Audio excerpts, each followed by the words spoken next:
Hey everyone, welcome to the Magical Beast podcast. My name is Dalen, and this is my show that I've been working on for the last several months. This is one of the first episodes I ever recorded. I sat down with my good friend Matt Coggins to talk about astrology.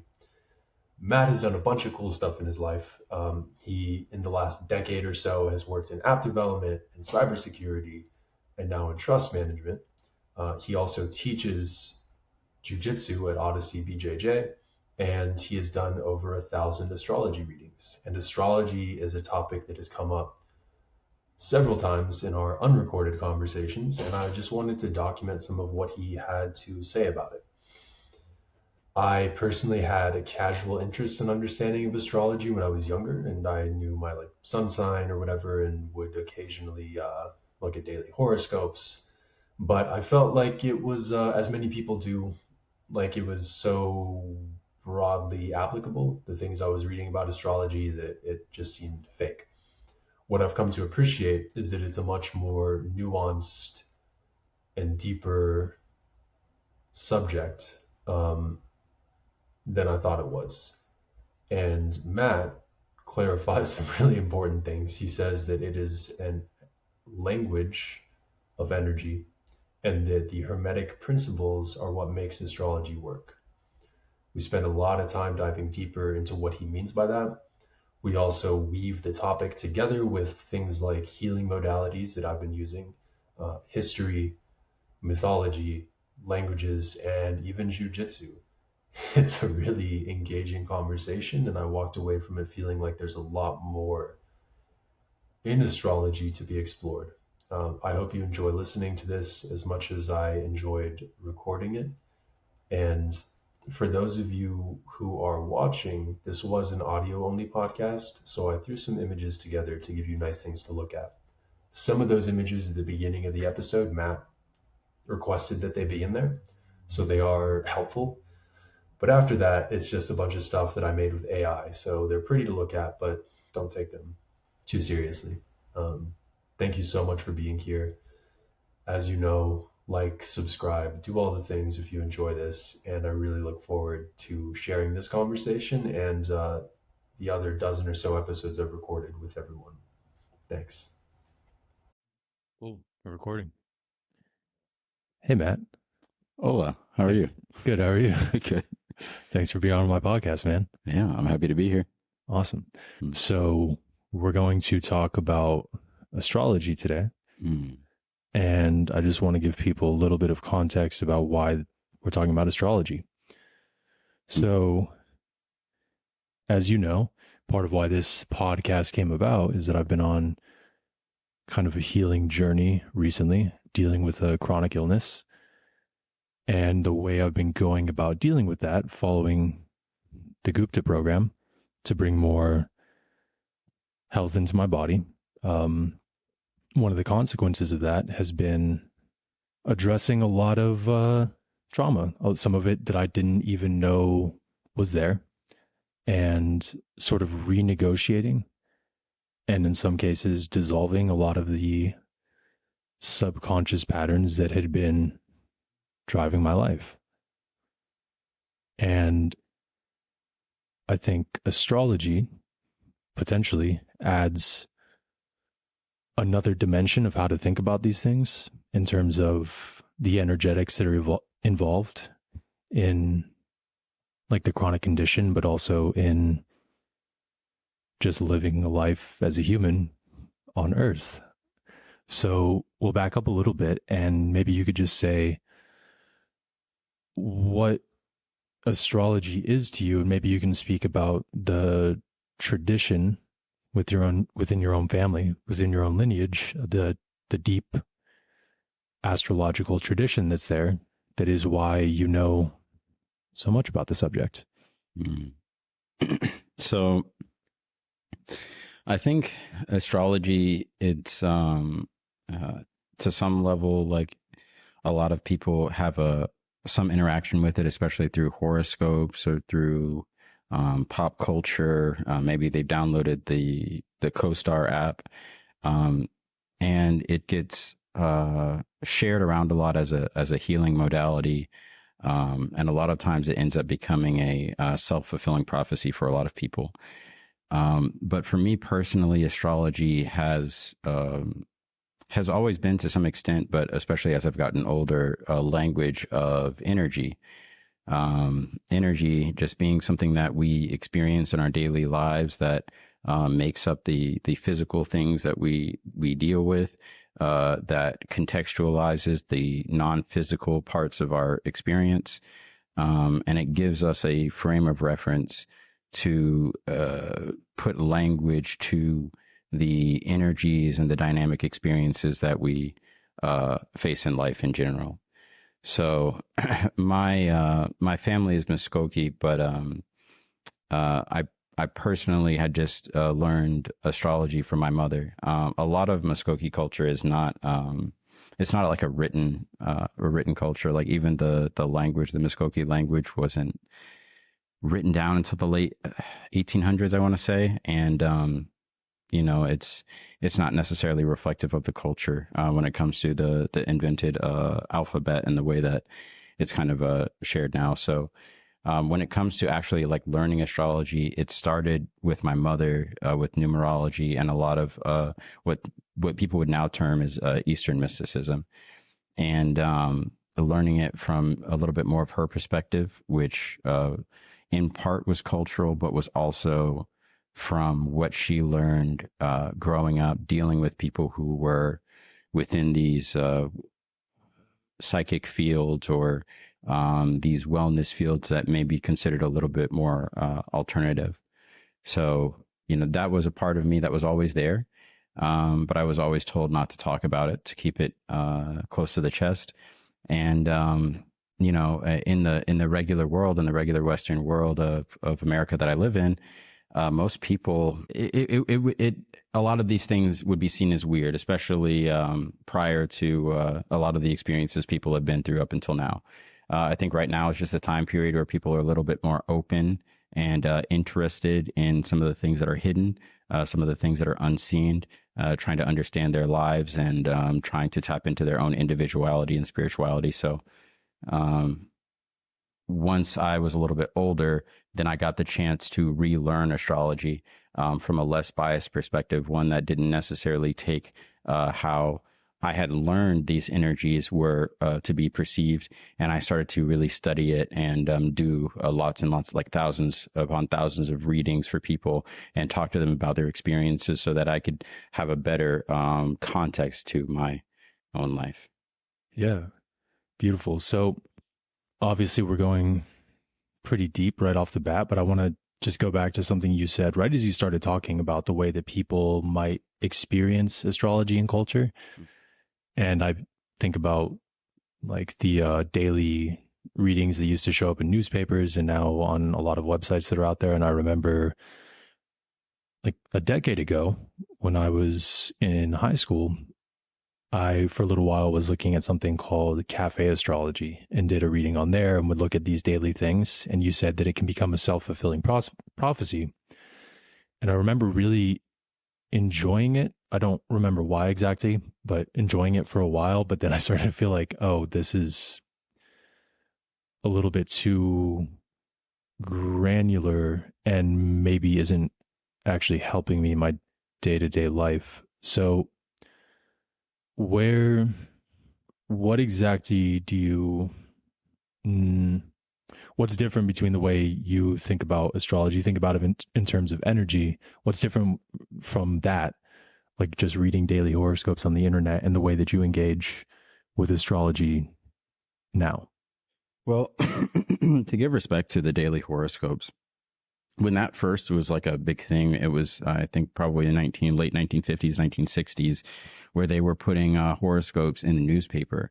But those horoscopes were actually for people's ascendant sign, which is representative of the things that they find in the area of life that are connected to their personal life, personal interests, personal affairs.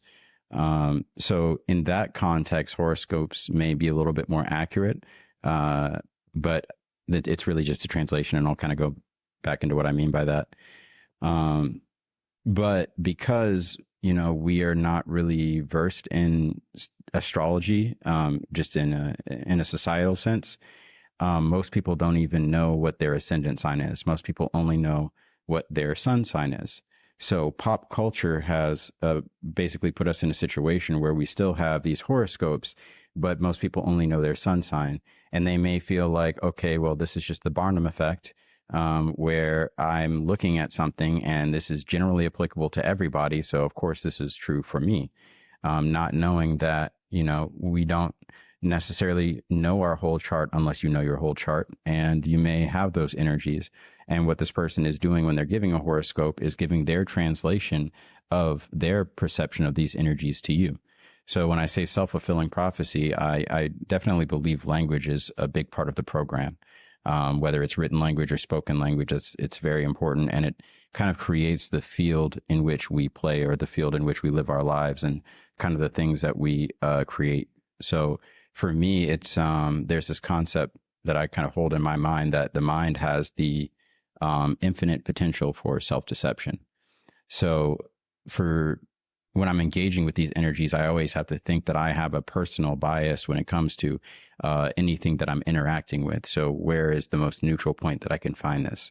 And this may be more of an occult or a magical practice in doing that. But I think that's really where it stemmed from. That was really the big change for me in astrology, was once I learned that it was being used in these occult circles for people to essentially figure out what they were supposed to be doing in a spiritual sense. And that's how a lot of these occult path workings were really functioning. It brought things full circle because, I had already known what these things were, but now I had to jumpstart into something, and I had no idea that I had been preparing for it. Okay, cool. How do you like to find that neutral space? The first start for me was meditation. I had to figure out how to feel myself. I used to just go through every day, work in the corporate world, be around a whole bunch of people, come home. There were commercials playing all the time, people talking all the time, and I discounted the input from everybody else and how that actually affected what was going on in my daily life. So once I started to really understand how the subconscious mind is programmed, I kind of think about it in the three principles of trauma, repetition, and symbols. Trauma being an extreme change in the emotions, whether it be positive or negative.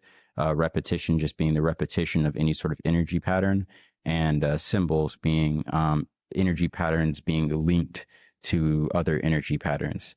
That could even be something as simple as, McDonald's. Not only is the shape of the arches, but it's the colors that they use in their logos that is connected to a physical or a neurological response.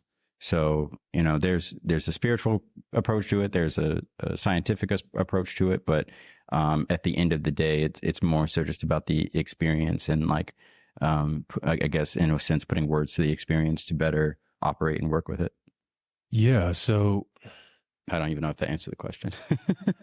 I'm pretty sure it did. If I remember the question, so trauma, repetition, and symbols, this connects pretty deeply to the experiences I've been having. I was just telling you how in the Gupta program, the core retraining, so it's essentially a brain retraining program with the fundamental hypothesis being that with the initial illness, for me, it was COVID and it turned into long COVID. But these things, there is a precedent of these things happening with other kinds of illnesses like severe stomach flu, things along those lines. And so the assumption is that the nervous system and the immune system become chronically overstimulated. And then there's a loop in the brain that occurs where it's like, oh, I'm feeling these sensations in my body. I need to trigger an immune reaction to counter that. But the immune reaction ends up just depleting resources and causing those sensations to be worse. So the retraining really, it connects to everything you just said, but especially repetition, because the core process, people are encouraged to do that at least 5 times a day, or 5 times in the morning and then throughout the day. And there's a visualization aspect to that where we think about, well, really symbols. And so after months of just going through the motions, I started to become aware that there was a conscious process of choosing which symbols were determining what sort of state my nervous system was in. So how can we tie that back to astrology? Because I know I don't know enough about this subject to make that link. So I think foundationally, from the perspective change that I had, I think it's easier to start with something like Hermetics when it comes to learning astrology, or even just getting started with trying to understand how this all works. I think a lot of people get overwhelmed by the symbols and the names and all of that. But the first thing is to understand that we've all been interacting with energy for however long we've, been here. So you are already an expert in your own life and your own experience. So now it's learning what these references are and how do they connect to your actual experience, because you may already have these archetypes and symbols and things within your own lexicon, within your own library, but they just have different names. You have different terms for them, and you may work with them differently. So I think Hermetic principles will start to give the foundation, because Hermetic principles are actually why astrology works. Like, I think people think like, well, what if I'm looking at a planet up in the sky and it's like so far away, like how is that affecting me? Well, like scientifically, we can talk about it, but in a general sense, we don't even really have to talk about the planets. It's more so an understanding of like, if I were to ask the question, what is time, right? Or at least how do we measure time? Because measurement becomes, this left brain thing of how we define things. So how do we measure time? And, even just in the name hours in English, like Horus, and Horus being a symbolic symbol of the sun, it's how we are tracking the precession of the sun over time, and how are we relating that to the different seasons. It's the most practical application of that is, the farmer's almanac. How do the farmers deal with the earth as the year progresses? And we are dealing with these energetic changes where the plants and the ecosystem that we live in is changing over time. Scientifically, you could just look at the sun and how when we are born at different times of the year, or even just any time of the year, the sun is activating through its radio waves cholecalciferol in the body, which starts the process of the body producing the hormone that we call vitamin D. So we are constantly interacting with frequencies and vibrations of these celestial bodies, but it's hard to kind of like stuck on one thing to see the big picture. So, I mean, I could kind of go down the list of the Hermetic principles, I guess, if that might help. I actually was going to ask, because you just said Hermetic principles are why astrology works, I think is exactly what you said. So yeah, that would be cool. All right. So first thing before going into the Hermetic principles is basically the three planes. I won't go into the history and all that because it can get polarizing, especially to people who take things too literally. But there's three planes that it basically talks about, the thrice great three planes. So you have the physical plane, the material plane, things that we normally deal with that you can feel, sense, and touch. You have the mental plane, which deals with everything that is real and exists within the realm of thoughts. And then you have the spiritual plane, which deals with those things that are unseen, but a part of processes that happen in things that are hard to perceive in a linear time. Things that may be, you connect you to an earlier part of your life back to now. And it seems like it was all one big thing, but you didn't have the context until you went through the whole experience. So those three planes, things are always happening simultaneously throughout all of them. And I like to think of it as things descend from a spiritual plane, or things start in a sense where they're less dense. It's easier for people to think about it just in the mental realm and the physical realm, where something may exist in the mental realm. And then we are so used to thinking about linear time that we don't realize that time is just something that allows us to build a magnitude of energy. When you do something a lot, then that's a large magnitude. So when we're able to do things over a period of time, then we're building energy and putting energy into those things. And that process of those thoughts being acted upon in the physical world, then crystallizing and becoming a physical thing, is an example of how those things can kind of work their way down the ladder and become real physical things. You know, the things that people think about a lot, even if they say, oh, I don't want this, just the sheer act of, you know, saying the thing that they're focused on and putting so much energy into it, you know, they may find themselves in circumstances that they said they didn't want to be in, but they constantly projected that, you know, and it kind of goes back into what we had discussed about feedback loops. But so that's just the three planes. And starting off with the first one, the mind is all, the universe is mental. You can go at both perspectives. You can go from like the psychological perspective of like, okay, you know, maybe this physics is real, chemistry is real, all these sciences are real, but what about your mind, your consciousness, and your experience? Is that what's creating this, or does this stuff exist without all of that? You know, so it's like, it's a principle that will allow you to see certain things. Because when you take a certain perspective, it opens up certain doors, and being able to see the universe, everything is not your brain, not what's in your head, what we've been conditioned, but your mind, whatever it is that you may not have a full understanding of, that allows you to not only be conscious, but also works with those subconscious or superconscious or unseen parts of yourself that bring about things within your observable, interactable experience. Let me see. Then you got the principle of correspondence: as above, so below, as within, so without. It speaks to the interconnectedness of a lot of these phenomena, especially once you really get into internal work, things like meditation, and you start to understand how to separate your frequency from those things that you're experiencing around you. I like to think of the word emotions as energy in motion.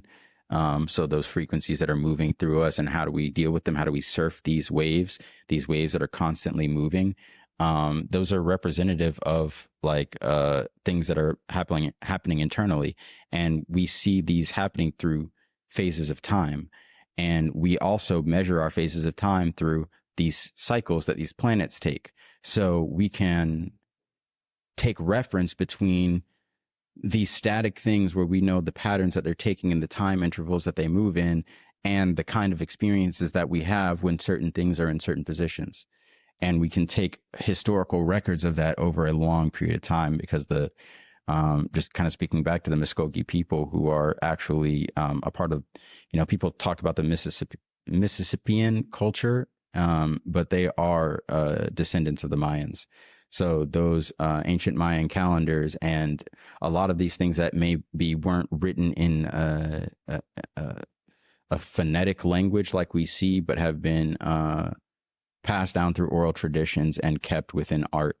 You know, it's throughout the world, and it's something that in our more Western-centered focused society, we maybe don't spend as much time in, or we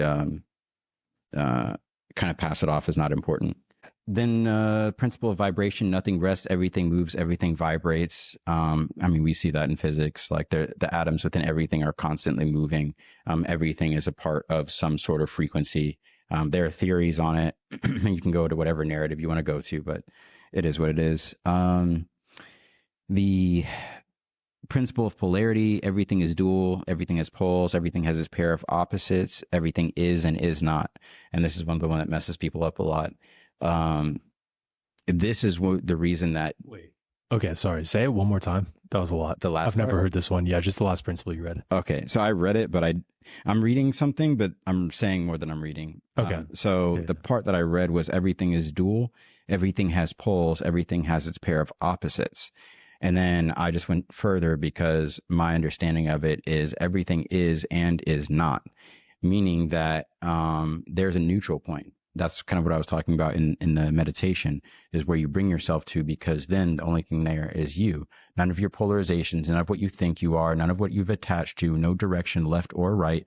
You're in the center. And then everything from there is a polarization.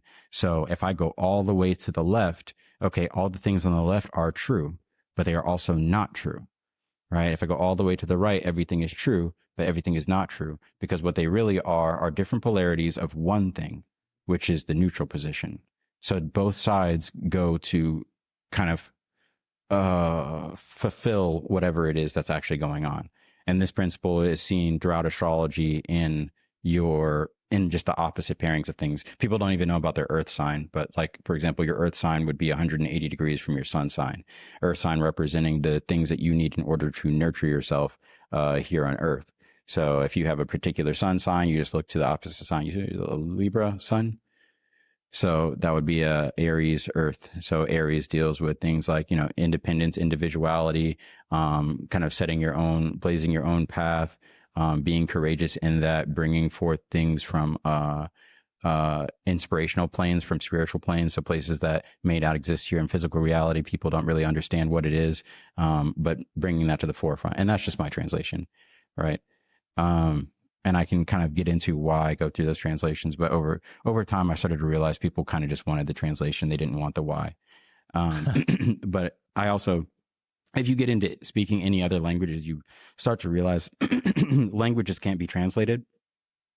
Things mean what they mean in the language, and you have to understand the context or be within those expressions and have a definition for yourself so that you actually know what's going on. So, yeah, I think at the end of the day, that's kind of more of what it is for me. And I'm sorry, I lost the topic again. What were? That's okay. I did too. That was beautiful though. Oh, by the way, I was born at 10:30 a.m. You asked me that the other day. Dang, I wouldn't know. I don't know if there's anything you can do with that off the top of your head, but that's, yeah. No, because I don't, sorry, I don't know the day. I don't know well, I do know the day, but I would have to put it into an ephemeris. The reason I asked for the time is because when you know the time, you can figure out the ascendant. So what I was talking about when it came to like the horoscopes, it'll let you know where the sun was on the horizon, and that'll give you the orientation of the chart, aka the houses. And what the houses represent are different areas of your life. 360 degrees is a full circle, right? If you look all the way around you, there's only 360 degrees. So if you divide that into 12 different parts, then there are 30 segments of 360 degrees. So if I'm looking at an astrological chart, I will give 30 degrees to each of these signs. We will plot things out based on the time, the planets were in their specific positions, and kind of just go from there. The planets themselves represent functional things, like they have a function in reality. And then the quote unquote zodiac signs deal with the temperament or the temperature, how that energy feels, how that energy acts. Okay, let's back up to the last Hermetic principle you were just talking about, which I definitely can't quote it off the top of my head, but it was duality, right? And so... Polarity. Mm-hmm. So I think I've shared with you that I've listened to and read a lot of Alan Watts over the years, and he would comment on how people, do you think that polarity, that as you were just describing it, is what's operating when in a specific cultural context, people have things that they see as good, and they have things that they see as bad, and things that they run away from or demonize? Well, I mean, just in that phrase, that's polarity right there. Yeah. Like for me to even see anything as good, for me to see anything as bad as polarity. And it's not to say that like for people to become enlightened that they need to depolarize themselves completely, because the act of depolarizing will make it hard to relate to people. You know, it separates you from people because people function their lives through polarity. Polarity is, you know, if we have values, we're polarized to our values, you know, so polarity has a purpose, a point, but it's also, we do, you know, jujitsu. We talk about kazushi, which is off balancing, because polarity is likened to weight distribution. Where are you placing your weight? Where are you placing your energy? So in jujitsu, if I'm trying to take someone down, I'm not going to just go after them and try to take them down. I need to off balance them first so that I can now set up the move that takes them down. So I think that in I guess a dark psychological perspective, it's definitely used in the world to manipulate people and to control people. Yeah. So Alan Watts described it as people trying to have yin without yang. Yeah, exactly. Because it is literally the polarity. Because if you can even just find it in yourself to see how something is the other polarity, then you will see how purposeless it is for things like arguments or debates. Yeah, and like you just said, the goal isn't for there not to be polarity, but there is, utility in recognizing that both sides are the same thing. Mm-hmm.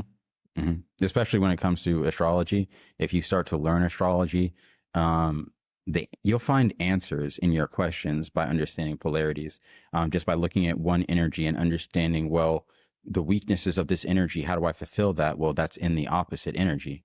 When Libra might be a little bit too passive and not, speak their mind about a circumstance that they want to work out for them because they're thinking about the other person, the Aries aspect can come in and say, no, I need my independence and I need to think about myself, because that's the idea, right? Libra is about relationships. Aries is about self. So when they come together, it's about how can the self exist in the best capacity with others. Oh, that's wild, because one of the, as I said at the beginning of the podcast, like I've been renegotiating a lot of the subconscious patterns that were driving a lot of my life. And in a lot of ways, in some ways that were really dysfunctional that I hadn't consciously chosen. And one of the values that's come through is relationships with other people. The beginning of the illness was almost a concentrated version of what I had been going through before in terms of isolation and not being related in a way that I would want to be. And then when I was bedridden for an extended period of time, I really felt that. And this is why I'm going to say it now before I look at your chart, that I still believe that you have some heavy Virgo in your chart, if not heavy 6th house energy. Just saying that for the record. Okay, what does that mean? So Virgo deals with all things related to health. It deals with the digestive system. It deals with habits and things that we do on a day-to-day basis. I know it's annoying to hold these, but try to just be consistently like maybe a fist or a little bit more than a fist away. Okay. So like, what were we talking about? Why Virgo and the 6th, whatever house. Yeah. So yeah, all that's relating back to, the digestive system, our habits, to some extent, our nervous system, but not completely. But it definitely deals with things that, are more like intuitive to the touch. It still deals with the hands and how we're like physically interacting with things. But I say that because, like, again, this is the language part, because we hear differently when we know certain things. So when I'm listening to you and I hear you talk about an area of your life, which is health, that's why I'm saying things like 6th house, because I'm thinking of that area of your life. If there are planets there or other planets that are moving through or have very strong geometric angles to that planet, then those are times when you'll see things to pop up having certain effects. So that's why I'm saying that if you're having those interactions, then either a lot of Virgo, a lot of things in your 6th house, or alternatively, those polarities, a lot of things in Pisces on the other side. You know what I'm saying? That might cause tension, because oppositions can cause that level of tension until you resolve and understand what the two sides of the polarity equal in the middle. Yeah. Okay. I think I told you like a week or two ago about a dream I had when I was 15, where there was just, I won't go over the whole dream, but there was a really intense Pisces symbol. I hadn't even thought of it as a Pisces symbol, but it was when I was in this massive body of water with a bunch of school friends, and it was like a school of friends. Right. Yeah. And we were it was like we were flying, and there were these two massive like sea creatures just circling in the distance, and they had really big teeth, like sharks that just haven't like eaten and their teeth haven't fallen out or whatever. And when I told you about that dream, you're like, oh yeah, that's Pisces. And in a lot of ways, that was sort of that was a moment where I sort of see as the beginning of my conscious beginning to be in relationship to these things, and starting to become aware of, just energies, to speak very broadly, and some of the experiences that had been repressed. Attract that to the beginning. So you're saying that's the opposite end of the polarity of Virgo? Yeah. So like while Virgo deals with our daily habits, our health, what we're doing on a day-to-day basis, the digestive system, Pisces would deal with the feet, the like the epithelial glands, like our ability for our skin to like block out diseases. So like a very small and particular thing. But it also deals with isolation, imprisonment, our connection to our highest source, high drug, heavy drug usage, not like just recreational, but more so the kind of drugs that will take you into a space of isolation that really can't be spoken to other people about necessarily. It deals with grandparents. It deals with the collective unconscious. So like the collective waters that we're all a part of. So this is another thing, and this is more of like a cultural thing, is that in English especially, and I keep referencing these Western cultures, but I'm really just, speaking on America, and English colonial society of the world. Yeah. So what were we just talking about before? The polarity of Virgo and Pisces. So I'm just going to shorten it, because Pisces is really like, when it is a lot of those things. So you when you think about the negative side, it is like the martyr, the sufferer, the isolated, the imprisoned. When you think about the positive side, it's the dreamer, it's the unconditional love, it's the connected to everyone. So this is what's symbolic of the Christ consciousness and the Christ energy. So those two sides come together in order for that interplay, where Virgo might be hypercritical and all about the habits and the details. Pisces is about the big picture and the broader spectrum and imagination and belief. Okay, so when you become aware of which of these things are influencing you, how do you, maybe we should put it in the context of a practice, but how do you begin to engage with those energies? So for example, you just said hypercritical, and as you know, I've done sort of self-administered internal family systems therapy through the Gupta program. And for the first year I was doing the program, I didn't have a name for it. I didn't know it was internal family systems therapy, but as I started to feel better, I started branching out and researching, and it's like, oh yeah, that's what it is. And the inner critic is one of the core parts, the sort of subroutines kind of running in my nervous system that that at his clinic they see as really common in people with these chronic conditions. And so engaging with that part and then actually having conversations where I realize it has its own voice and its own wants and needs and reasons for doing things and reasons for being hypercritical, I guess I'm seeking for a connection point to energy and astrology in that practice, because I think there probably is one. Do you see something that's similar that you've used? And do you think of it in terms of engaging with these like celestial energies inside of your own body? Thought I'd give you an easy question. Yeah, I think practically, yeah.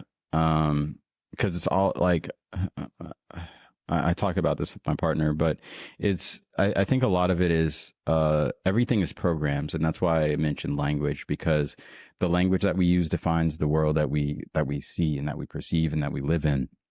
So, when I personally look at astrology now, I don't look at it as though I'm ruled by, these planets or these energies, because these planets are just representative of gods in another culture. I think that contextually we might lose that and think that, these old cultures, these Hermetic or Egyptian cultures, these Roman cultures were worshiping gods without understanding the context, how some of those old practices still get used today.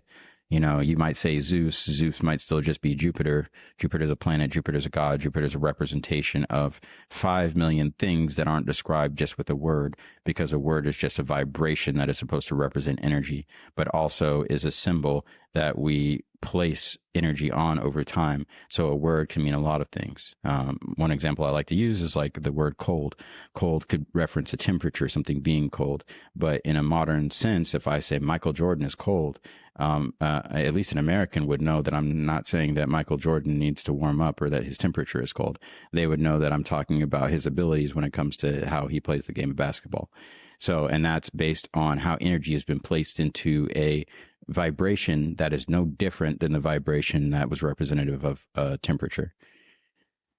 So I say that all to say, I still think of things in the sense of, the most high source or the most internal source or the primary source.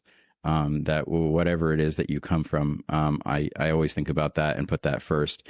I think of the celestial bodies as being managers of sorts who deal with or are responsible for very specific aspects within reality. And when you understand those managers and you understand their temperament, aka the quote unquote zodiac sign that they're under or the polarity that they're under, then you can understand, how do I need to work with this person who is at this company that I call the world, or my world. Okay. And so those managers they're associated with particular energies and particular experiences at specific times? So the times and where things are happening. So that's why I was saying the houses. Houses are dealing with areas of life. So that will give you an indication as to where are things actually happening. But if you want to know what function is going on, for example, emotional reactions, where are emotional reactions happening? Emotional reactions, the manifestation of things, manifestation just being the revealing of energy that was already there in perhaps a physical form. Where are we going to look in order to find that? We would look at the moon. The moon deals with internal reactions. It deals with a manifestation. It deals with our internal, kind of like that internal world. So on a personal level, if someone's moon sign may be very prominent compared to what you see from the sun sign. It will be a lot of times especially like a fire moon will be someone who is very quick to react, especially to things that are like personal or targeted attacks. Someone who's a water sign may take it more personally. Someone who's an earth sign may overthink it, or just, may be more solidified in whatever it is they already believe. And then the air sign may not even care. They may be able to create mental models and mental shifts that allow them that kind of dexterity and agility to create a new world for themselves. So again, I think I just went on a tangent, but no, not at all. So then how do words, because you said it all ends up being about words when I asked you about how these things end up being experienced in our own bodies. And then you brought up how these astrological bodies are actually gods from other cultures. Yeah, because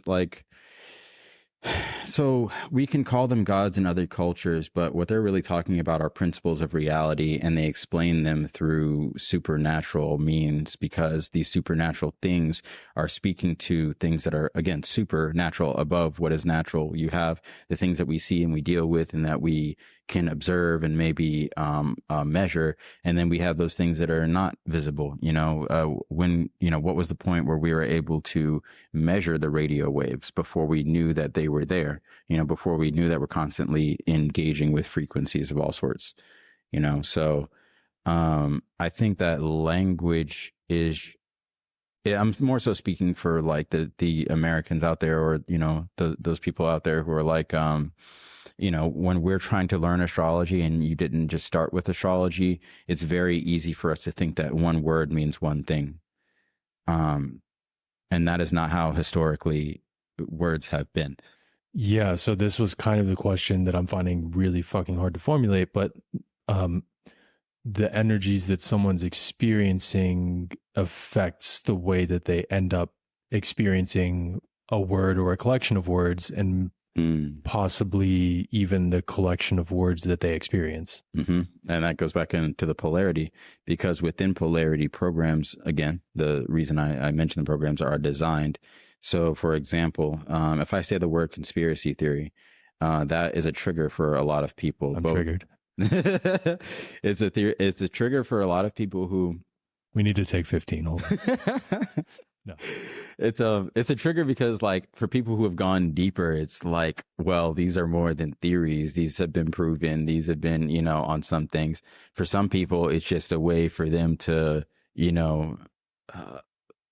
fulfill a prophecy for themselves, like whatever's in their world. So it's like. And some people are autistic and they go, technically it's a conspiracy hypothesis. There we go. Yeah. And sorry, keep going. No. but it really is, because it's like, but at the end of the day, it's like, well, how do we come to terms with the fact that that whole term is a CIA creation? How do we come to terms with like this idea that, how do we come to terms with the fact that people don't realize that they've watched so many movies and TV shows about things involving that they've actually started to follow what they think is normal, but it's really just a media program about how to respond to things that are related to that idea of conspiracy theories, or what is a conspiracy? Yeah. Okay. So if that's all true, then a lot of how we communicate is the result of an experiment. Mm-hmm. And I think I don't know what else to say about that, but I mean, even if you go back historically, like when did the first television come out in America? Like household television. I think they say it was invented in 1927.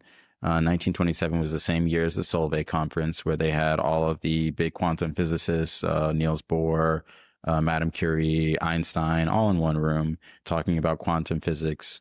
And a lot of those studies and understandings at that point, you know, there is an understanding about consciousness and the power of human consciousness and how that affects the reality that we all share and how that actually creates the reality that we all share. So you're seeing the prevalence of the radio, you're seeing the building of the television, you're seeing the growth of that industry. Of course, you know, Hollywood, CIA involvement all the way from then onward. So, you know, it should, like, these things have just been heavily intertwined when it comes to programs and governments, not just America, you know, all throughout the world. This is just a part of creating societies, you know, a shared language family, a society and a culture and ideas that are defined by the way that we express ourselves. Yeah. So this feels like a good time to bring up, oh, what's up? We got a delivery. What's up, man? Do you, does he have to sign for that? Need a sign? Oh, okay. Yeah. All right, you're good. Cool. Thank you. That's funny. We'll leave it in. I don't want to know what's in that box. I've just gotten used to just taking the boxes in and staring at them. Never getting to know what was in there. Yeah. So it's always a cat. You know what's funny about that metaphor? If you just think it through, it's like the Schrodinger's cat. It's like, well, actually, if you leave the box closed long enough, you will be certain that it's a dead cat. Yeah. Yeah. He was joking, right? Mm-hmm. He was joking about that, right? Like he was being... About the cat? About the cat in the box metaphor. And not knowing if it's alive or dead until you open the box. No, I mean, I get it. It's supposed to be an easier way to understand the double slit idea and concept. And so, okay. You know that book that I had mentioned to you yesterday that has probably the worst cover out of any book that I've ever read? I remembered it last night before bed, but didn't look it up and was going to ask you what it was called again. Yeah, there's actually a really good chapter all about quantum mechanics and Schrodinger principle and that idea. Yeah, but it's just another one of these examples where like academic teaching. It's not an academic thing. Okay. So the whole book starts out, first chapter, it's all about a meme. What is a meme? And understanding memes as a like a morpheme, like a basic unit of data or of an idea, and how those exist as viruses and how those viruses can be shared and spread throughout the world. So yeah, it's a very interesting book. It's a book about alchemy. What's it called again? Overcoming the Archon through Alchemy. Okay. I'm going to read it. What I was going to say, though, wasn't saying that book was overly academic. I was saying that the idea of teaching someone a more complicated principle with that sort of metaphor that actually doesn't translate well at all for a smart student, like a smart little kid who just thinks it through, they might just end up confused or they'll just like think this is a stupid metaphor. I think a lot of people are confused. Like they don't ask questions because they feel like they are comfortable with where they are, I guess. But yeah, like, that's fair. You know what I'm saying? Like a lot of people will confidently project one side of something as though it's the only side. And then just set up their defenses and just be ready to defend themselves against anybody who has anything to say about it. Yeah. Well, it's like you said earlier, like polarity is kind of how people move through the world. Yeah. But I mean, when it comes to like teaching children, I think that is probably one of the truest expressions of like real teaching. Like, is it, you know, if a child is asking you something, can you explain it to them? you know, and if you can't, then maybe there's something that you might need to look deeper in instead of trying to shut them out or shut them down.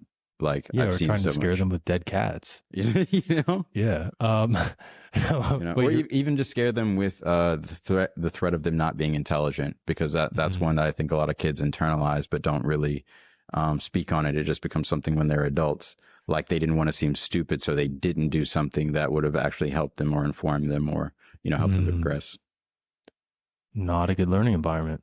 No. And I see that too in jujitsu, like for adults, like people sometimes don't have confidence in themselves because, you know, maybe at some point they didn't have that reinforcement, or they didn't have that support, or they didn't have that, you know, that thing behind them to say, you know, it's okay, you can do this. Like, you know what I'm saying? Like, Yeah. there's some sort of reinforcement there. Yeah, which, I mean, we should just acknowledge we're sitting in Odyssey right now, and it's a really good place to learn, with a lot of supportive teachers and a lot of people who ask a lot of questions, and it's encouraged. So, yeah. When you were talking a little bit ago about the CIA experiment that is all of the media that we enjoy so much, that felt like a good moment to bring up the intention that I shared with you like 7 or 8 months back after a medicine experience that I had, which, funnily enough, the way I experienced it was that I was in outer space looking at the Earth, and looking at the solar system, but I was aligned with the Earth and then oriented so that the sun was like to my left, and then the rest of the planets were like that way, like out to the right, diagonally. And long story short, what I felt in my body and then saw these like dancing lights was to have everyone on the planet dance at the same time. And I think a lot, which is also one of the intentions behind creating this podcast and just creating relationships and sharing that with people and observing how they react when I share it. Like, it's really fun. I think if and when we actually do that, a lot of the things you just described would break. And there was something specific you said that made me think of that I want to remember, but I'm not remembering it. Like the people's experiences being highly deterministic, but not being determined by them. I see this as a sort of a ritual that might recalibrate that. Yeah. So, and this kind of goes back into the media thing. I like synonyms. The word ritual, one of the synonyms for the word ritual is stereotype. So when we see stereotypes that are created in like motion pictures or movies, like it's pretty obvious. Like there's archetypes, or what do they call that? Tropes. Within certain movies or films and characters or caricatures that we come to expect. So I think that there's a part where that's kind of that I think sometimes people try to find their identity in something outside of themselves, and they align themselves and their personality with the things that they enjoy outside of themselves, or that they perceive as being good, or they perceive as being important, or they perceive as being whatever it is that they want to see themselves as within the world. For sure. Do you think that there is, because some of it, maybe all of it, but certainly some of what we end up experiencing through screens, I think it is art. So do you think it's possible for people to experience archetypes of healing through that medium in a way that ends up being meaningful? I definitely think so, even if it's accidental, because I think that a lot of these programs function off of Inception, like the movie Inception. If you've seen it, you try to not give someone the whole idea. You give them the foundation of the idea that you know can extend into what you want. But that's not always going to happen. It's not always, the seed's not always going to grow into the way that you want it to grow. So I think for people who decide to do it, like, we just have to understand that we're always being programmed 24/7, whether it's media, whether it's the billboards, whether it's commercials that we didn't hear, whether it's a newspaper you didn't see, a magazine cover you didn't see, the side of a truck, the side of a car, you know. What do you mean didn't see? You didn't consciously look at it and acknowledge it, but your subconscious saw it. And your subconscious doesn't filter things except through your conscious mind, and it's the firewall. Yeah. So Ashok Gupta, in some of the webinars I've attended for people who are part of the program, he likes to say that the subconscious mind is like a precocious child, and it's going to pick up every little nuance of the way the adults are interacting. Mm-hmm. And another thing he shared is that, was he talking about the subconscious mind? I think he was, or maybe he was talking about the body, but he was talking about them in a way that they overlap. He basically takes your conscious thoughts as commands. So in a way, like really the way to navigate through the healing experience I've had, and for anyone who's experiencing that, is to take full responsibility for the things that end up getting fed to the subconscious and ultimately affecting the state that my nervous system is in. Mm. Yeah. And I think that process can be different for a lot of people, so that's why it's kind of hard. Cause I've seen, it's even just like people close to me who, just go through this experience of evolving. I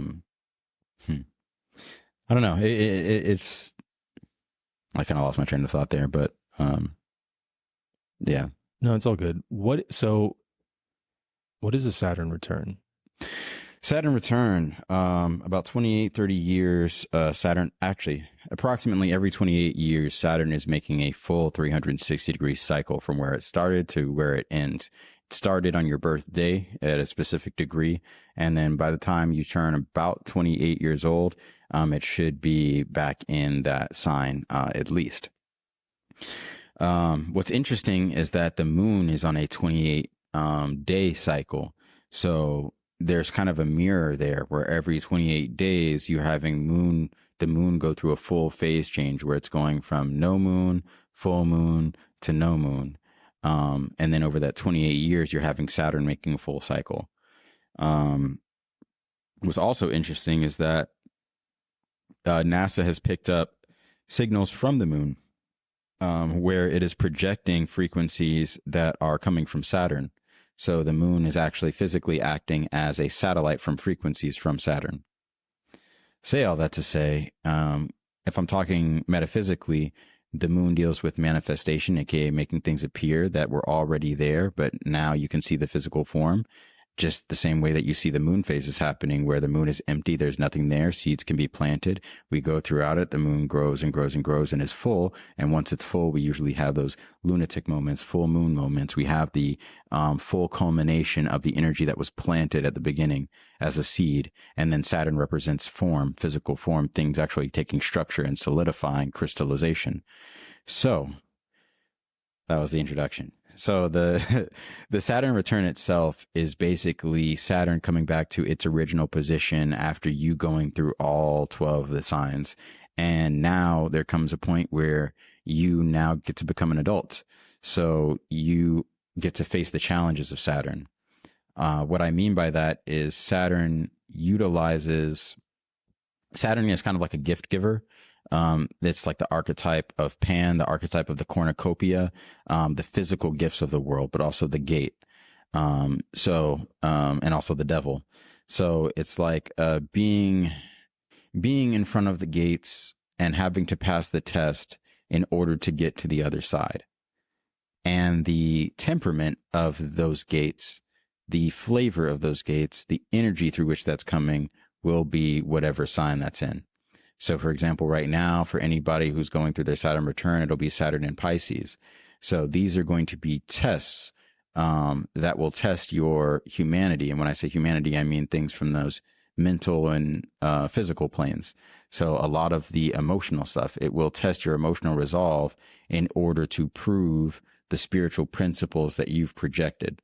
And so in the case of Pisces, Saturn in Pisces, we're dealing with faith, belief, imagination, self-belief, connection to your higher source, mysticism, and being able to connect to your own spirituality and finding your own Christ consciousness and being able to raise that, if you're able to kind of gather what I'm saying. So the tests are going to come based on those kind of things, like being put into positions where you have to rely on your faith and you have to show your faith, and your emotions will be triggered. The tests will come through triggers that specifically affect those emotions as you're asked to hold faith, or, you know, asked to be in this sort of way. So in this particular time period, it's a lot of people going through their own personal, I'm 30 and I'm Jesus story, you know, which is funny, but, you know, it changes for all the signs. You know, I'm Saturn in Aquarius. For us, it was more about separation, individuality, and community. I know that sounds weird, like separation and community, but it's more so about, you know, individuality, bringing enough to the table as an individual that you can be with other individuals. And that's the kind of community that you build. It's not necessarily friends, but associates, people who, you know, can hold their own and you can build with. So, and that's like when they say age of Aquarius overall, that's like kind of the overall arc of our lifetime, so to speak, is a lot more community focused, community centered things. So, and not to speak on some other transits, but we're also going through some transitions for the rest of this year when it comes to that. So, yeah. So I'll just relate this back to my own experience a little bit. One, because I turned 28 2 days ago, and I find it really fascinating that like 6-7 months ago, I wasn't aware of what a Saturn return was in any meaningful way, but I was internalizing the fact that what I needed in order to get through the long COVID situation and to be able to function into the world and to go into whatever my life is going to be as I get healthier, like, because it's not going to be the same as it was before, was faith. Like, and I conceptualize that in terms of the physiological state that faith creates. Yeah. And then we've had these series of conversations over the last couple of months where I realize, oh, this feels significant, that this aligned with me being roughly 80 to 85% recovered and figuring out how things are going to look in my life. That moment coincides with the beginning of my Saturn return. Yeah. And the realization that faith healing is what I needed the entire time, or a big part of it. Yeah. Yeah. And I think a part of that too is like, it's tough because a lot of the stuff is experiential. So I know we have things like WebMD and Google, and we're, you know, especially in our world, we're just very used to kind of going to the internet for our information. But, you know, I also come from a family where we look to our elders because, you know, information is just information. Knowledge is like the next level to that, you know, wisdom's the next level to that. So it's like, you know, you can have information, but what do you do with it? How do you apply it? And how does that work over the long term? And, it can be hard to keep faith in times like these when we're always being asked to look outside of ourselves to validate things. And I think that might be a lot of what it comes back to. Also, DNA repair and epigenetic healing is also dealing with Piscean themes. So when I was saying grandparents, I'm really talking about any person whose grandparents are older within the genetic line. And that's why I'm saying DNA repair, because this deals with things that are literally programmed into your body, whether it's through a genetic pass down or it's through conditioning from your early childhood programming with your, you know, genetic, or whoever it was who raised you, who implanted those programs in you. Yeah. So intergenerational trauma. Yes. Yeah. Yeah. And what was the other one? Epigenetic healing? Yeah, just anything dealing with epigenetics and DNA healing, or DNA upgrades if you want to sound new age with it. DNA upgrades. That's cool. Sorry, what does epigenetic mean? Epigenetic, like, okay, so they did this study of, I don't want to mess this one up. I think it was cats, and basically they put the cats like in a room and then they would like electrocute them. And then, basically like they would know like, they would electrocute them like, when they would eat out like out of a certain container. So they knew, okay, I don't want to eat out of that container. And then what they started to do is anytime that they would spray the scent of lavender in the room, they would shock them. But then other times they would just like leave them be. So they would eat, no problem, smell lavender, shock them. Okay, train the response. So now that anytime they smell lavender, they'll get that response. And so now they stopped shocking them. They just do the lavender, and you see like they start freaking out. They get the reaction.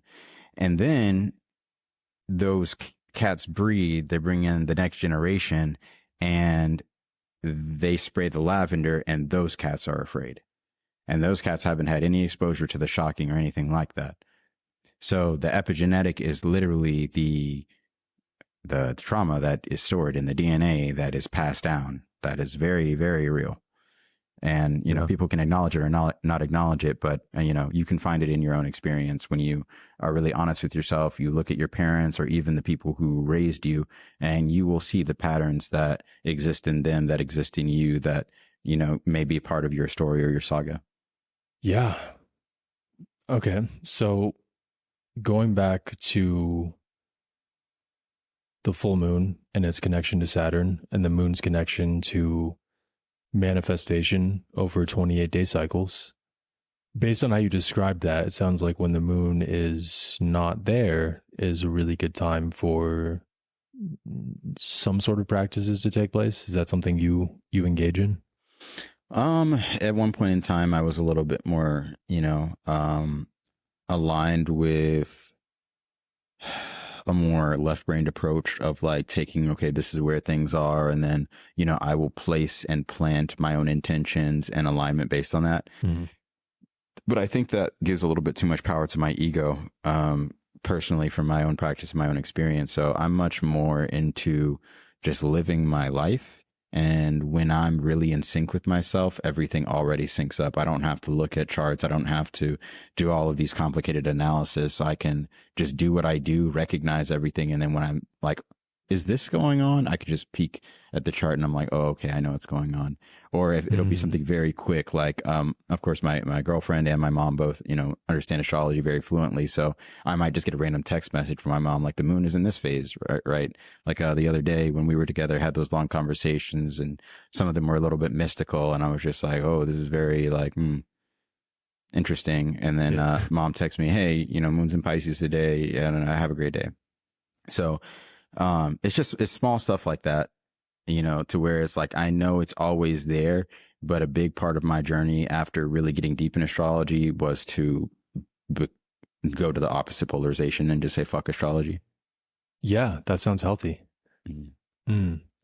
Which I think is a testament to your understanding of the subject, because if you spent a lot of time like obsessing and trying to proactively anticipate how things are going to go using the symbols to try to anticipate what's going to happen instead of just living your life, that wouldn't be it seems like it wouldn't be productive. Well, I think, and another part is you don't have context. So like, I think a lot of people think it's just a way to see the future, you know, and that's all they really see out of astrology. But astrology is just a way for you, in a more practical sense, it's a way for you to understand where your feet are. Just understand, okay, I'm surfing these waters. What are the waters like? What's my surfboard like? What's all the stuff that I can at least like gather that'll give me information to help me surf a little bit better?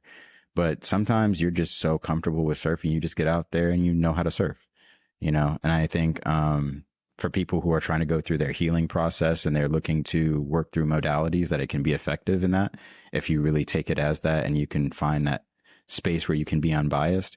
But it can also just be too much where you're that person who learns everything about surfing, every detail about surfing, but you've never surfed before. So then it's just like when you get out there and surf, you realize that things are a little bit different. Maybe you don't have time to think about, oh, what degree or what angle or what, is there a trine or a sextile here? Like, you don't have time to think about all of that. You have to experience it in the moment and know how to change your frequency or hold a specific frequency in order to be in a certain space in your life, or to create certain spaces in your life. Damn, well said. So that makes me want to ask, it makes me think of jiu-jitsu and kind of want to ask a question about that. You've got like 5 or 6 years of training now, and it's not just jiu-jitsu though, just all of these things. We've spent several hours talking now, and there continue to be more things that I want to ask you about, like books that I intend to read that we've talked about. There's just a lot. And So I wonder what you attribute that to. How dare you? Whoa, man. What you attribute that to in your personality or in the way you approach things day to day, where you integrate a lot of information. That's the short way to put it. You integrate a lot of information. So I'm just wondering how that works, because part of why it blows me away, I mean, it's amazing, and I like having friends that are like that. A big rule that I've been following for most of the last 2 years is one of the rules in the Gupta program that I follow like 90% of the time, especially a year ago, and I felt a lot worse, which is to pretty much only engage with the Gupta program, which can sound almost like culty. It's like, oh, this guy named this program after himself and tells people not to engage with anything else. When you're really sick, it's a really good rule because the program works. And I've been, for 8 months before I started doing it, I went down these different rabbit holes of just reading people's like opinions about long COVID and chronic illness on the internet, and it doesn't help. It's really stimulating and does not inspire hope. Yeah, like stimulating to the nervous system. And so it is good advice.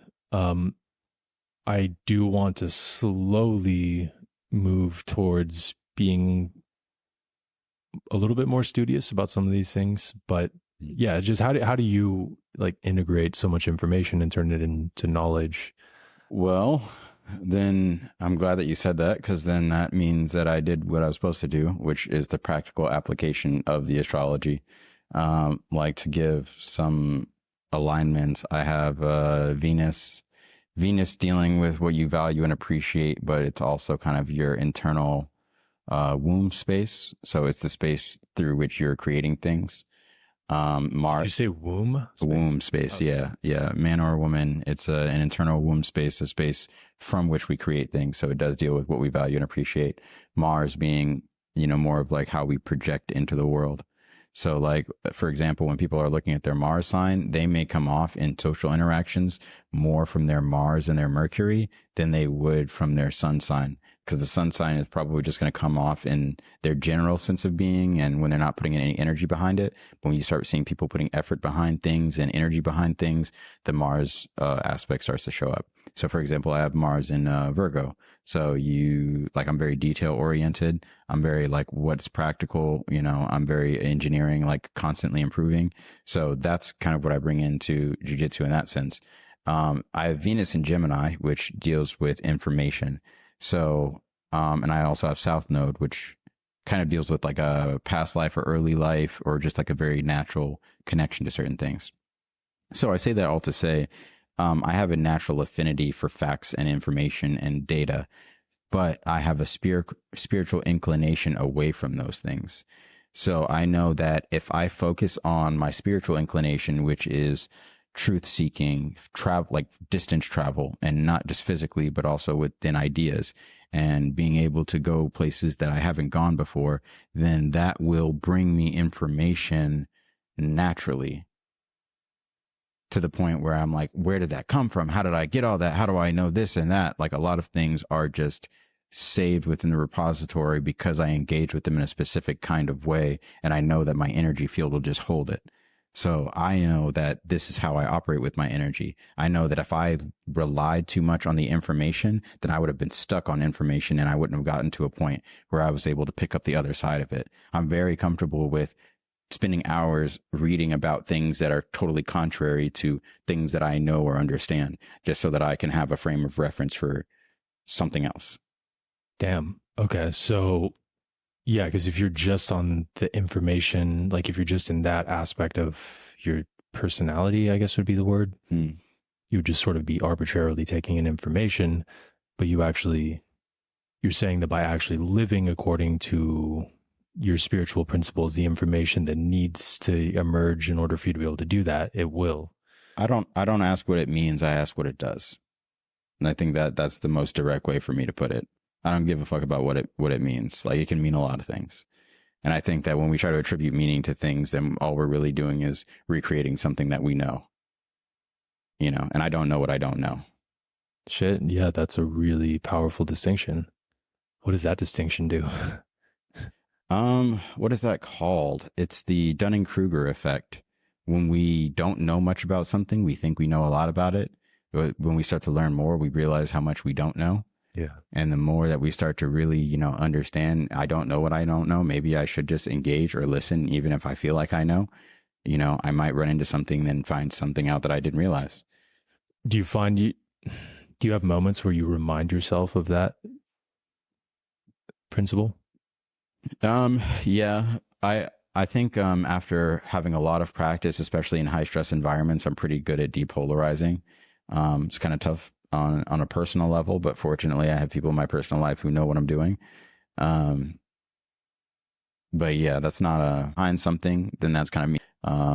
You know, the Christians talk about adultery as being a sin. I think about that as being a form of adultery when I'm marrying my thoughts and feelings or my experiences in my life with someone else's. And then I start to take on their problems as my own when I don't know what their story or their journey is. Yeah. So in real time, how do you handle that? Do you think you more often find yourself tempted to do that, or is it more common for you to find people who sort of are unconsciously seeking for other people to do that for them? I'm tempted to eat food if I say I'm hungry. So I just don't say I'm hungry when I'm fasting. So I'm not tempted because I don't think about the process of doing that or engaging with that or that even being a part of my experience. So it never has a chance to like rise up or gain power. Cool. Damn, what else? I'm sure there'll be something later where I'm like, fuck, I could have talked to Matt about that. But I think I asked you a lot of the things, maybe most of the things I wanted to ask you. Did you go over all of the Hermetic principles earlier? I think there were 3 more. I'll go through them real quick. Yeah. So the principle of rhythm, everything flows in and out. Everything has tides. All things rise and fall. So that goes back into the principle of vibration. If you look how things vibrate, even if you look at a waveform, waveforms go up and down. The sine wave goes up and down, and it rises and falls to equal magnitudes on both ends. Again, that's the polarity. So this is where we're starting to see how astrology is just a culmination of how all these principles come together. The 360-degree circle, if you ever took a trigonometry class or pre-algebra class, you know that the circle is the same thing as like a line graph where you see the sine wave going up and down and up and down. It's the same thing as the revolution going in a circle. So now when we're looking at a birth chart, the point in the circle is the same thing. It's just something that's going along the sine wave. We live life in sin. I'm sorry. We live life within a sine wave. So it's like inside of this, you know what I'm saying? Yeah. So, the principle of rhythm, everything is cyclical in nature. That's how we're able to quote unquote predict things. And that's where that whole prediction aspect, or at least in part, comes from. There's some other deeper aspects that I'm not the person to speak on Akkadian language and things like that. But when you start to go into like Akkadian Babylonian language, you start to see links between rituals that they would perform and words that they use that related to certain things, like the word kizoo or kidu, meaning like a kid or like a goat, or relating to a goat. And it was related to ecstasy, which is the ancient rite of basically taking out the entrails of these goats and reading them to basically see the future.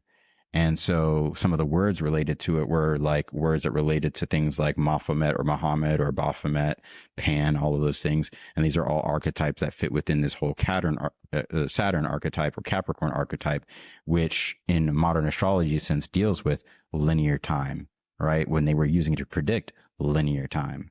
So that's kind of what I mean about like the symbols and people putting energy into symbols that we don't even know what it means, but life has been lived in these words. Life has been lived in these symbols, and they carry with it over time. And some of those things get lost because they're unused or not used for specific purposes or put within certain circles where not everyone uses them. Didn't mean to get off topic like that, but No, that was great. Then the principle of cause and effect. Every cause has its effect. Every effect has its cause.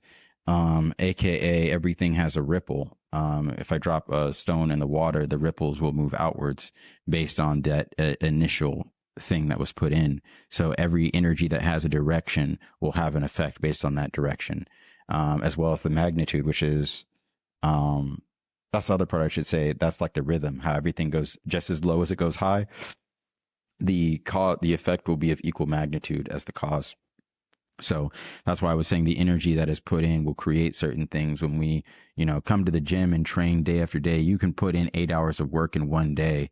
But if you put in 1 hour of work for, 10 days, you're really doing more work when it comes to the magnitude and the quality of the work that you're actually putting in. And then the last one is the principle of gender. Gender is in everything. Gender has its masculine and feminine principles. This principle highlights the presence of both masculine and feminine energies. So this is what allows us to divide things into 4 quadrants, because we had the polarities of right and left, but now we have male and female, which is just another version of that right and left polarity. So when we start looking at the left side of the brain, the right side of the brain, we can start looking at, what is the masculine side of the, right side of the brain, and we're looking at fire energy, because it may be right brained, meaning it's not necessarily logical. It's connecting broader terms, broader ideas together, but it's also masculine, meaning that it's a projective force, that it's coming, from inside, outside, and moving out into the world. So that's where you're seeing passion and just like the idea of fire and the projection of energy and inspiration. Water is another right brain energy, but that's feminine. It's receptive. It's taking in energy. So that's when we're thinking about things like memory, and we're thinking about things like, literally just emotion, but the emotions that we kind of more bring in and resonate with and remember and then create things out of. As well as our creativity and our ability to connect to those like creative senses. Then on the other side, the left brain side, where things are more like, how do we separate and define things and determine things? On a masculine side, if I'm projecting it and determining it, that's air energy. So, okay, the writing, the speaking, what we're doing right now, the projection of that left brain energy in order to describe or to delineate things. And then the feminine version, the receptive, is earth. Okay, what do we see as practical, down to earth, realistic? What have we seen done before that we can now repeat? And that's left brain again. So these principles all kind of come together to create what we deal with in astrology. And even if we take it out of the context of all 12 of the signs, you have 4 elements and 3 modalities. And that's really what those signs are. So you can get rid of the names of the signs and just focus on those 3 things. Those things. So modalities, elements. Elements we just went over. Modalities are the modes through which energies function in reality. You've heard the term generator, operator, destroyer? No, I haven't. So spells out God, but they say generator, operator, destroyer. So in astrology, they call them cardinal, fixed, and mutable signs. Cardinal is a generative force. So these are forces that generate things within reality. For all 4 elements have a generative form, meaning air would be Libra, water would be Cancer, fire would be Aries, earth would be Capricorn. Then you have operative forces, what things build onto, or keep things stable within reality. Those are going to be the fixed forces. So now you're looking at Leo, fixed fire, holding on to fire or the image or self-image. You have fixed water, Scorpio, holding on to fixed emotions. That's why you get some of maybe the vengeance or those negative sides, but also the determination and that willpower. Then the fire side, earth, fixed earth would be Taurus, all about their routines, the things that they're comfortable with, the things that they like and that they want.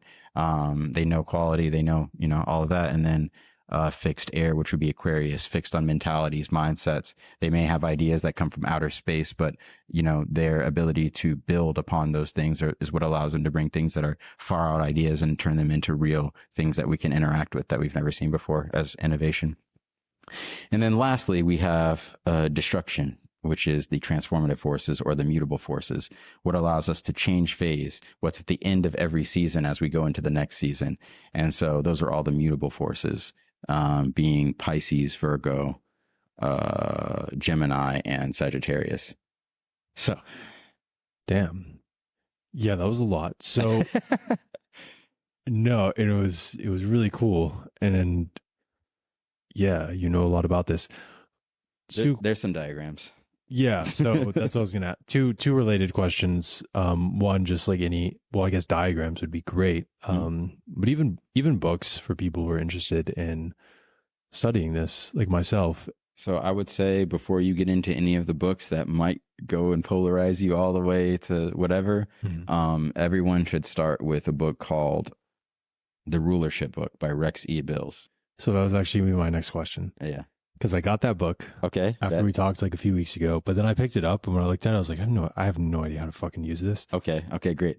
So, so basically, what it is it's like a thesaurus or a dictionary to translate life into astrology. So the real key is to go into the book with something in mind already. So, for example, if you go throughout your day and you notice something, look it up in that book. Like, oh, I saw a squirrel. What are squirrels or small animals ruled by? Mercury, Gemini. Okay. Where's Gemini in my chart? Was there anything going on? You know what I'm saying? So it becomes a way for you to start to engage with your chart. But even before you know how to do that, it'll just start allowing you to see, okay, what does this translate to in astrology? So do you mean if you like really consciously notice something, just for whatever reason, you really saw that squirrel? Like, you're like, oh, I'm having a moment right now and I'm looking at a squirrel for whatever fucking reason.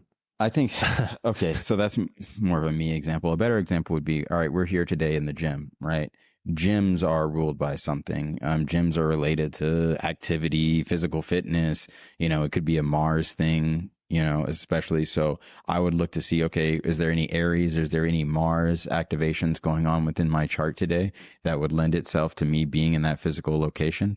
You know, we're doing a podcast where we're speaking. So, you know, technology, maybe 11th house things, maybe third house things. So like this is kind of what I'm talking about. It's like everything that we do and interact with has a relationship to something astrological. And when I start to pick those things up and then see them back to back, I never have to say it out loud. I can always see it. I can have someone can be talking to me and then I hear it. That's why I keep saying to you, like, I hear Virgo when you talk to me. Like it becomes an all encompassing thing where it's like, I don't have to go super deep into all the technical stuff. I don't have to read a whole bunch of books about people who describe astrology. I can start really seeing how does this show up in my real world? And then at least you'll have a frame of reference before you start looking at these books that give you translations. Okay. So it's sort of building the habit. It's developing the skill of just recognizing the energies that are, what's the right way to say it? Like present in your current experience? Yeah, literally. Okay, so that's funny because that actually brings me back to how I opened the podcast and sort of my intention of trying to understand astrology a little bit more, or potentially a lot more, with the way this conversation went. I'm going to have to listen to it again, I think. I still want to know what it means. You can say it right now or not. I'll look into it, but like, I want to understand more about what it means when you say you hear Virgo when I talk. So, like I said, one word can mean a whole bunch of things, right? And so for someone like me, I have signs in most every sign. So when I know where those things are in my own life, that's where I can start to go and relate into them. So then when I'm out in the world and I start seeing other people project those energies, then I can start to tap into it. So there's some things with Virgo, like there's negative sides to Virgo, yes, but then there's also positive aspects of Virgo. And I'm just looking and hearing and seeing certain things. Like Virgos are very closely connected to health. So some Virgos may just be all about the newest supplements. Some Virgos are very heavily intertwined with some sort of health regimen or wellness regimen.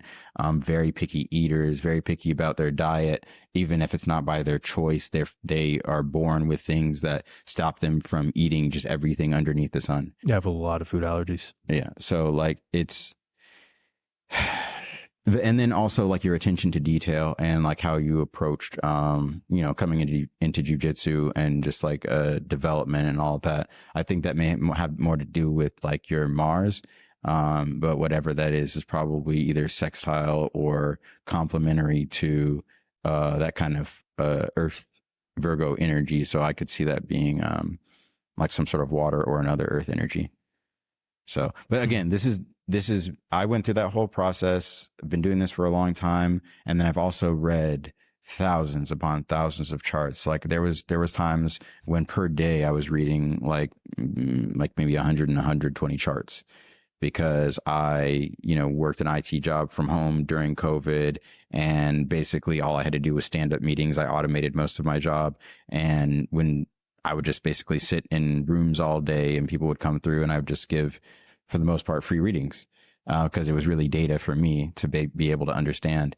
And for me, when I do those readings, I don't want them to talk to me and tell me, like, to confirm things. I'd rather them just be quiet. I read it, I talk through things, and then we have a conversation afterwards so that I can eliminate my personal bias and their personal bias of being like, oh, that's so me, Yeah. So, because it goes both ways. I say something they like, they're like, oh, that's so me. I call something out that they were trying to hide, and they say, no, it's not. Yeah. It's not. So That couldn't be me. So. I wonder what the darker aspects of Virgo are.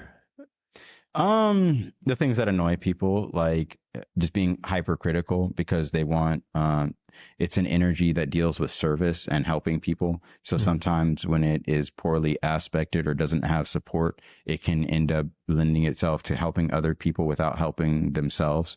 So that health consciousness can lead to health issues. So like a heavy prevalence of health issues. Or like the other side, tapping into the Pisces sides of like heavy drug addiction, and that being the thing that contributes to the health issues. So, kind of that back and forth. Okay. Yeah, that wasn't as hard to hear as I thought it would be. Because that's totally not me. No, but yeah, that's funny. Like the helper is one of the other archetypes or in the internal family systems that a lot of people with the chronic conditions end up having to address and heal. Yeah. The helper who their own health is compromised because they're constantly doing things for other people, probably unconsciously, or to earn love or, whatever it is. And I think in part too, it's very easy for them to see how to help people. And in some ways they may be, and I may be speaking for specific Virgos in my life, but it may just be a way for them to, put out the energy that they would like to receive, but that they don't necessarily know how to ask for. So I've known Virgos who, have literally, they will help other people to their own downfall. They're not afraid to literally work to death in order to help the people that they care about. So. Yeah, until their body responds and is like, yeah, you're not allowed to do this anymore. I mean, even then, like I'm saying that because I know Virgos who have literally died because, all they did was things for other people. Damn. Yeah. And obviously there were, other things going on, but it was more so like self-neglect based on, just focus on other people and maybe not necessarily having time for themselves. Yeah. So. Damn. Well, that was incredible, man. Is there anything else you want to say? Anything that's come up about jujitsu or astrology or anything? I'm grateful to be here today. I'm grateful to have health and be able to talk to you and to share in this experience, share in life, and just have a good all-around conversation. Yeah. Me too, man. It was a great conversation. Thank you. I'm feeling really grateful as well. And I don't think I told you this. A few weeks ago, I think right before our first Desta adventure, we had talked a couple of times, and I just sort of offhandedly shared with you that I thought about starting a podcast, or I was thinking about starting one, because this is something that's been in the back of my mind for a long time. And then when I said it, you just looked me in the eye and you said, you should.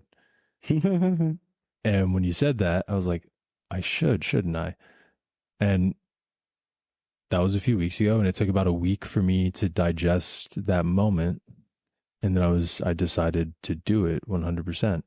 But that was a significant moment because I think I've deprogrammed a lot of the self-doubt and things that kept me from doing it when I first thought of it 7 years ago. And so in that moment, hearing it from you based on everything we had talked about, it just landed. And I thought, shit, yeah, he's right. It's time. So thank you. No, thank you, man. Also, I don't mean to give out too much of my chart, but I also have a moon in Pisces. So a lot of these things, I end up in the middle of them. They don't really have anything to do with me, but I'm glad to take part. So I appreciate it. Fuck yeah, that was really fun, man. There'll be more great conversations, I'm sure. But thanks everyone for listening.